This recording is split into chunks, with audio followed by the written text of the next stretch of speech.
Hoy, hora 25 de los negocios, sale de la SER. Tomás Piketty, ¿qué tal? Muy buenas tardes. Yo le presenté a usted el libro anterior, el que presentó en España con Pedro Sánchez y con usted. Ese debate se lo moderé yo. Bueno, pues hoy le tenemos a usted de entrevista. Hoy entrevista con Tomás Piketty. Entrevista con Capital e Ideología. 1500 páginas de toda una provocación. Hoy, hora 25 de los negocios, con Tomás Piketty. Hora 25 de los negocios, con Pepa Bueno y Javier Ruiz. Hoy, hora 25 de los negocios, entrevista al que es uno de los economistas más influyentes del planeta. Tomás Piketty publica Capital e Ideología. Una denuncia, un diagnóstico de los niveles de desigualdad que vivimos hoy y, sobre todo, una prognosis, un recetario de medidas que pasan por tasar hasta el 90% a los milmillonarios, que pasa por crear impuestos a la riqueza y que pasa por obligar a las empresas a sentar a sus trabajadores en los consejos de administración. Hoy hablamos con Tomás Piketty sobre si todo esto es una provocación, un debate económico, o sobre si todo esto puede ser una realidad. Desigualdad que aumenta, ¿cómo resolverla? Hoy, Tomás Piketty, en hora 25 de los negocios.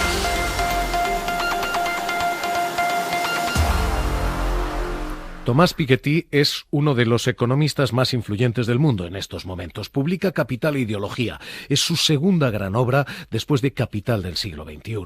Es el hombre que está denunciando la desigualdad, ese es su diagnóstico, y que está recomendando medidas de absoluta provocación. Así que hoy Tomás Piketty en la SER. Gracias por estar con nosotros. Muy buenas noches. Thank you. Bueno, dice usted desigualdad como primer problema global, en un momento en el que España está siendo sede del primer problema global, el del calentamiento climático. ¿Cuál es el primer problema? ¿Calentamiento? ¿Desigualdad? ¿Por qué? Well, I think both, climate change and inequality are the two most pressing issues of our time, and I think they are. Bueno, creo que ambos, el cambio climático y la desigualdad, son los dos problemas más acuciantes de nuestro tiempo y creo que están muy interrelacionados porque no seremos capaces de resolver el problema del cambio climático si no reducimos la desigualdad. Creo que la idea de tender a un uso más moderado de la energía sin moderar a su vez la desigualdad es una ilusión, porque no seremos capaces de pedirle a los que ganan menos y a los grupos de ingresos medios que cambien su forma de vida, sus hábitos de consumo, si los que más ganan siguen consumiendo a lo loco y generando muchas emisiones de carbono. Ambos problemas han de ser resueltos a la vez. Por supuesto, la desigualdad es un problema anterior. Ha sido uno de los grandes asuntos de la historia mundial en todas las sociedades desde la Revolución Francesa y antes incluso. A lo largo de la historia siempre ha habido una búsqueda de la justicia, de la igualdad, y esta es la historia de la búsqueda de una sociedad más justa y de la organización de una forma mejor de distribuir la propiedad, los ingresos, la educación y la riqueza. Todas estas son las historias que analizo en este libro.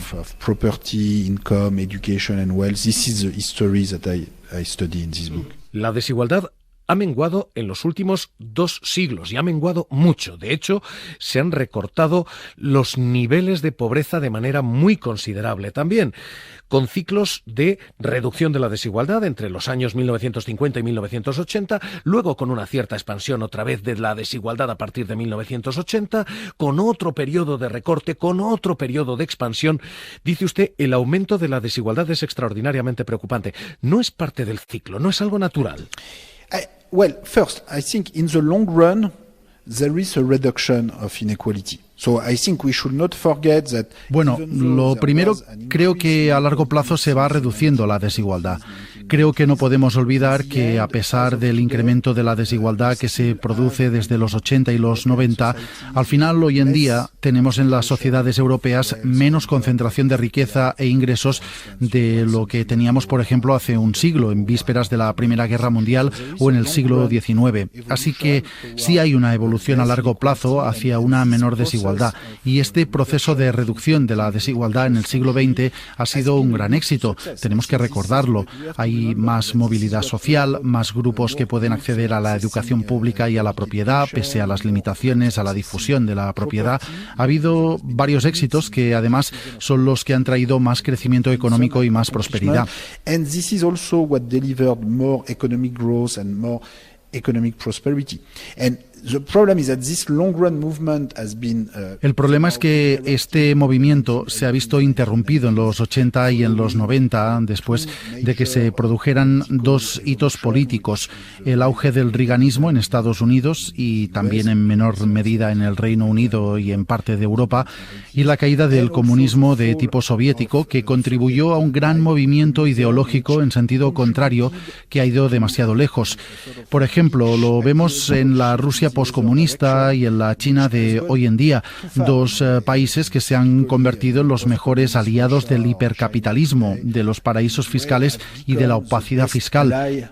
Of hypercapitalism, tax haven, financial opacity, and I think we are starting to realize today.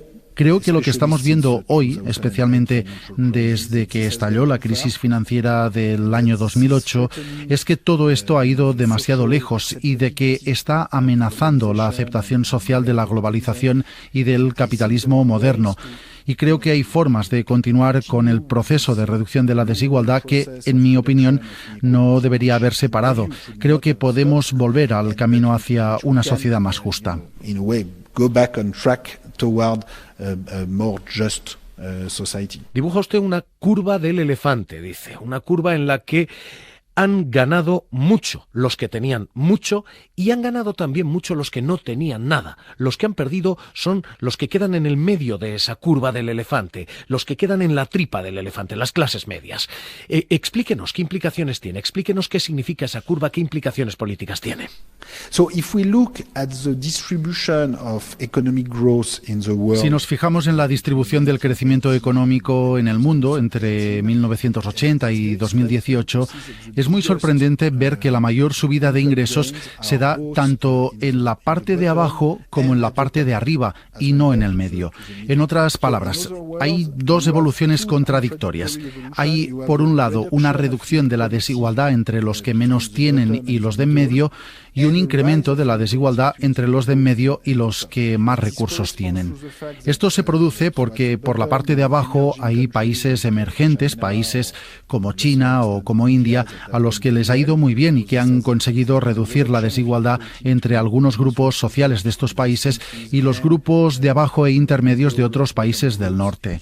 Al mismo tiempo, a los grupos que más tienen del norte y a los grupos que más tienen en China, Rusia y Oriente Medio les ha ido aún mejor que a los grupos con menos ingresos.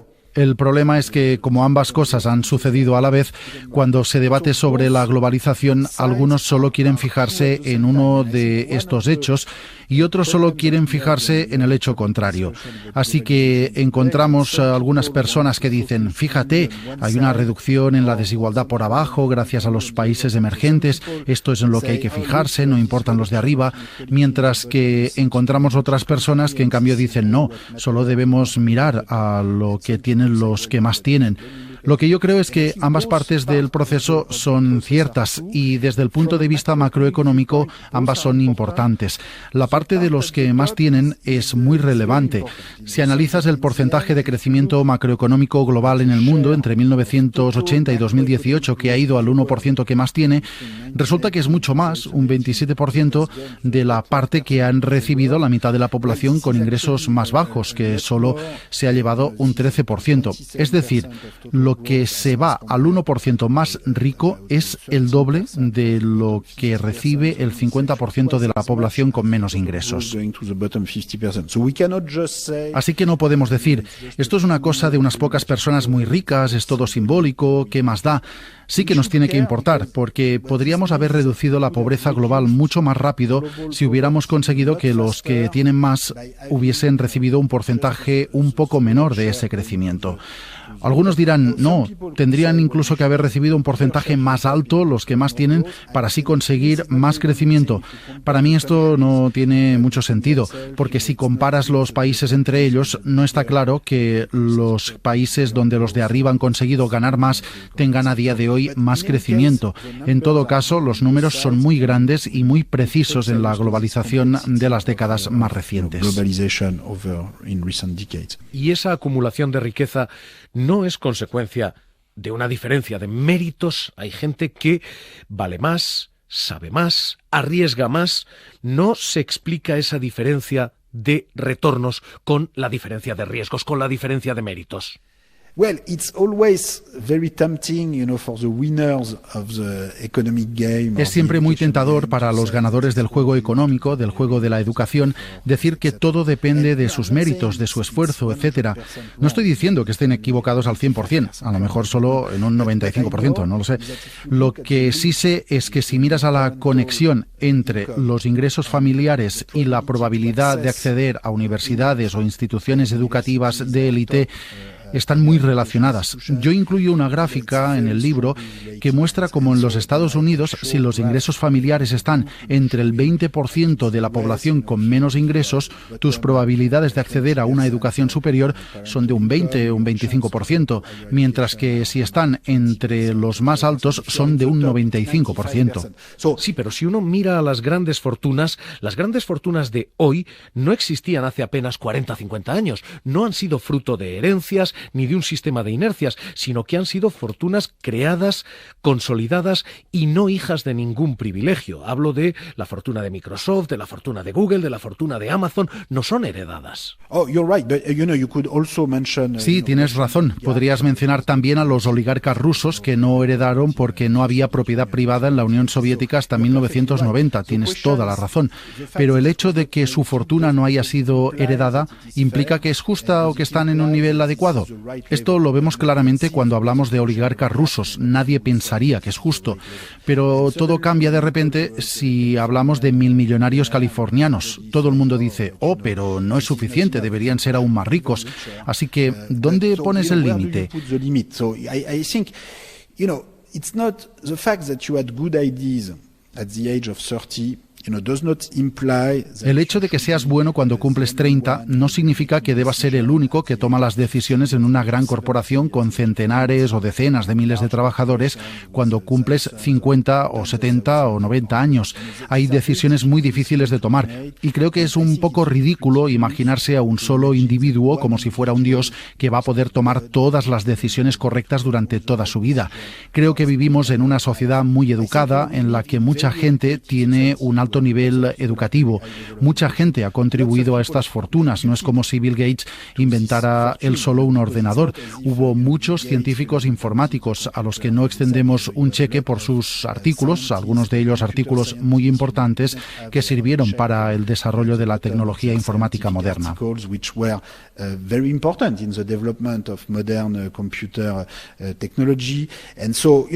Property accumulation is always a social process. Por lo tanto, la acumulación de propiedad es siempre un proceso social que incluye a muchos actores y grupos diferentes. Por eso necesitamos tener una discusión democrática, un debate social sobre los niveles justos de concentración de bienestar y propiedad.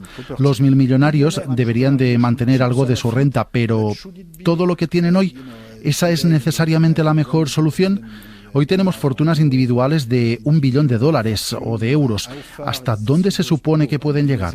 Creo que es increíblemente naif pensar que la mejor solución es que no haya ningún límite, especialmente en ámbitos como el monopolio energético, los privilegios fiscales o la optimización de impuestos que vemos en este nivel de fortunas. Fiscal privileges and tax optimizations that we see at this level of fortune. Toda esta es la parte de diagnosis. Hagamos prognosis, hagamos medidas. ¿Cómo solucionar esa desigualdad creciente? Dice usted fiscalidad de hasta el 90% de impuestos para los 1000 millonarios. ¿No es un 90% de impuestos una expropiación? ¿No es un 90% de impuestos un incentivo a no arriesgar, a no crear? ¿No es, si se queda un 90% de mi riqueza el Estado, un desincentivo? Well, first, if it's 90% of 100 billion euro... Bueno, primero, si es un 90% de 100.000 millones de euros, aún tienes 10.000 millones de euros para ti, y esto todavía es un gran incentivo para hacerse rico. And still they work very hard and they make a very important innovation. And most entrepreneurs, are people... Tienes que darte cuenta de que la mayoría de emprendedores no son milmillonarios y pese a ello trabajan muy duro para hacer innovaciones muy importantes. La mayoría de emprendedores son felices acumulando 1 millón o 5 millones, que ya es mucho dinero. Es realmente mucha acumulación para la mayoría de los emprendedores y ellos aún así trabajan muy duro.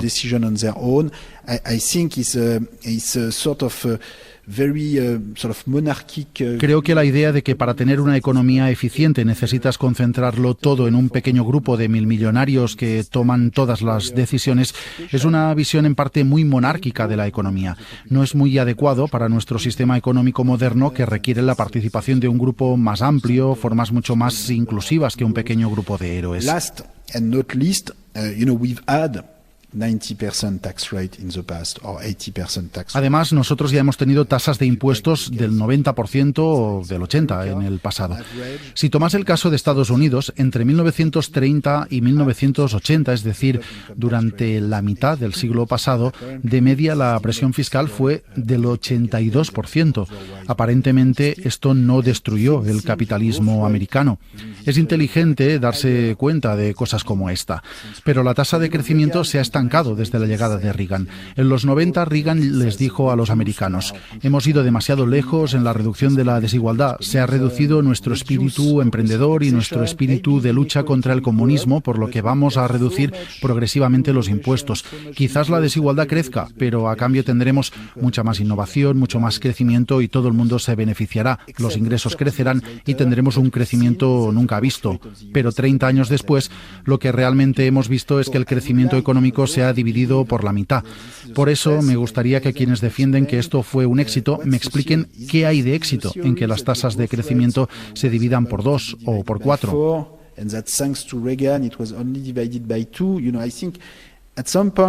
Creo que en algún momento tenemos que mirar a los números y eso es lo que trato de hacer en este libro, que está basado en evidencias concretas. Mi evaluación es que la alta progresividad de los impuestos en el siglo XX, que llegó a alcanzar niveles del 70%, del 80%, del 90%, fue en realidad un gran éxito, funcionó muy bien. Creo que tenemos que revisar la experiencia histórica para tomar decisiones de cara al futuro. Eso en cuanto a las personas físicas. Habla usted también de las empresas. Dice usted, en los consejos de administración se han de sentar los trabajadores, se han de sentar los clientes. Le planteo la misma pregunta. ¿No es un desincentivo? Si yo creo una empresa y mi empresa triunfa, ¿por qué tiene que sentarse usted? ¿Por qué tiene que sentarse mi trabajador? ¿Por qué tiene que sentarse mi cliente en mi éxito? ¿Por qué no puedo dirigirlo yo? Well, in practice, it works actually. Again, it works pretty well. So if you look at countries like Germany and Sweden, where you have... Bueno, en la práctica funciona bastante bien, como he dicho en el caso anterior. Si miramos a países como Alemania o Suecia, donde por ejemplo este sistema funciona desde hace ya tiempo, desde los 50, allí la mitad de los miembros de los consejos de las grandes compañías con más de 2.000 empleados son representantes de los trabajadores y el otro 50% son accionistas. Esto significa que si los trabajadores tienen algo de capital, por ejemplo, un 10% de las acciones, pueden tener mayoría en el consejo, o lo que ocurre en la práctica, que es que si hay algún gobierno local, como los Länder en Alemania, que tienen un 10 o un 20% de acciones, como ocurre en Volkswagen, donde el gobierno tiene el 20%, hay una mayoría de los gobiernos locales y de los trabajadores. Y está funcionando muy bien en la práctica, en Alemania o en Suecia. No es un sistema perfecto, pero en general permite tener mayor inversión para los trabajadores, una estrategia a más largo plazo.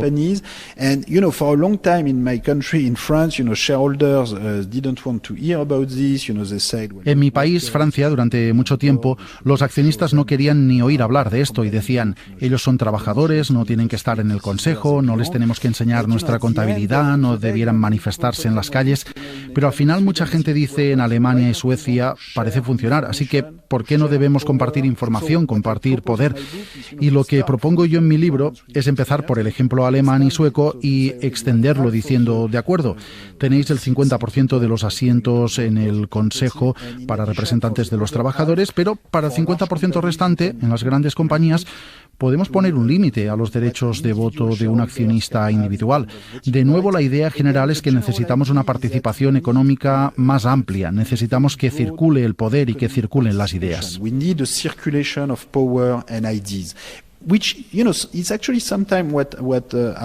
Es curioso porque es lo que les gusta decir a nuestros amigos milmillonarios, que creen en una economía horizontal, que reparten poder, que hacen donaciones de dinero a las fundaciones, salvo que en la práctica les gusta dar dinero a las fundaciones cuando ellos las presiden, cuando sus mujeres se sientan en sus consejos de administración o sus familias enteras están allí para siempre. Todo lo que digo es que si lo que se quiere es una economía horizontal con reparto de riqueza, vamos a asegurarnos mediante una ley de que eso realmente ocurre.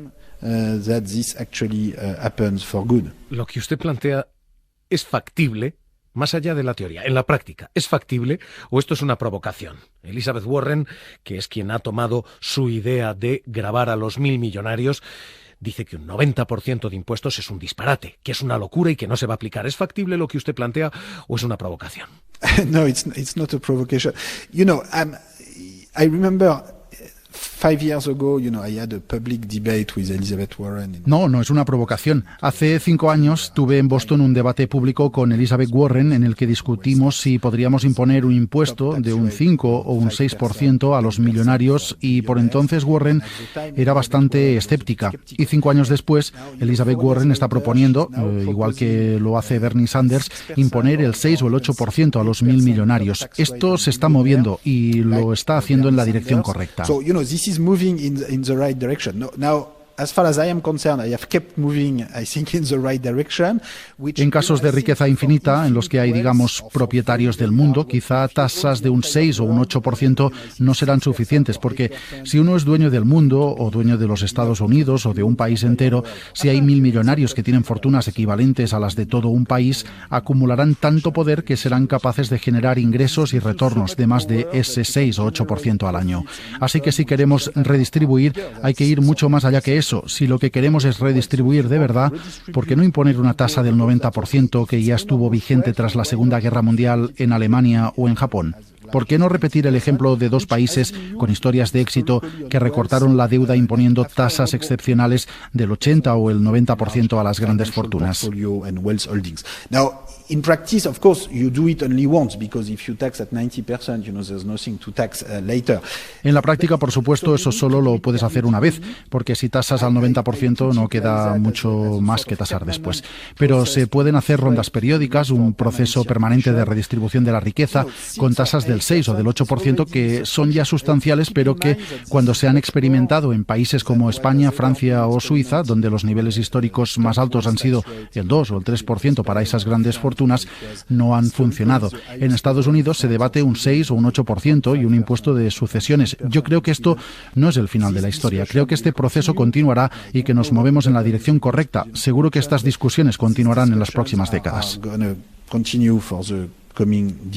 En España sabe que vamos a tener nuevo gobierno. La idea aquí es subir impuestos a quienes cobren más de, no 1.000 millones, sino 130.000 euros. ¿Esta es la idea que usted defiende? ¿Estos son los ricos a los que hay que gravar? ¿Esta es la fiscalidad de Piketty? Well, I think these are relatively rich people. Of course, they are less rich than billionaires. Creo que estamos hablando de gente realmente rica. Por supuesto, son menos ricos que un 1.000 millonario. Por eso es necesario hacer ambas cosas, porque si solo tasas a los que ganan sueldos altos, pero no haces nada sobre las grandes fortunas, especialmente sobre los que tienen decenas o centenares de millones o incluso miles de millones, será difícil convencer a la gente de que esto es justo. Así que tenemos que imponer tasas tasas sobre la riqueza en España, en Francia, en Alemania. Habrás observado que el SPD, los socialdemócratas alemanes, han introducido recientemente en su ideario un impuesto al patrimonio que era impensable hace 10 años. Esto demuestra que hay una tendencia en Estados Unidos o en Alemania hacia el establecimiento de una fiscalidad más progresiva y hacia la imposición de más tasas sobre la riqueza en el futuro.